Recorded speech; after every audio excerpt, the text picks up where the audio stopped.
Hello guys, তোমরা সবাই কেমন আছো? আমি কিন্তু খুবই ভালো আছি। আর আজকে কিন্তু একটা বিশেষ দিন, শ্রাবণ মাসের ২য় সোমবার। যদিও ১ম সোমবারও আমি করেছিলাম, বাট সেটার ভিডিও করা হয়নি। বেসিক্যালি আমি 2nd সোমবারের ভিডিওটা অবশ্যই করেছি। তো সকাল সকাল কিন্তু স্নান করে আমি বাড়ির পুজোটা দিয়ে নিয়েছিলাম। আর তারপরে কিন্তু আমার বাবার মাথায় জল ঢালার জন্য যা যা উপকরণ লাগবে আমি সব কিছুই একে একে গুছিয়ে নিয়েছি।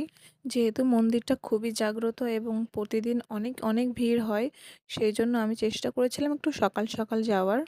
তবুও আমার অলমোস্ট ৮টা বেজে গিয়েছিল রেডি হতে হতে। আর মন্দিরটা কিন্তু আমাদের বাড়ি থেকে খুব বেশি দূরে নয়।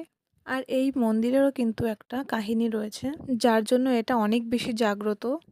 ওই মন্দিরের আশেপাশে যে সমস্ত গ্রাম রয়েছে এবং যারা বয়স্করা রয়েছেন, তাদের কাছ থেকে কিন্তু শোনা হয়েছিল যে তাদের কাছ থেকে কিন্তু আমরা শুনেছি এই মন্দিরে যে শিবলিঙ্গটা পুজো করা হয় সেটা নাকি সেই মন্দিরের পাশের একটা পুকুর থেকে পাওয়া গেছে।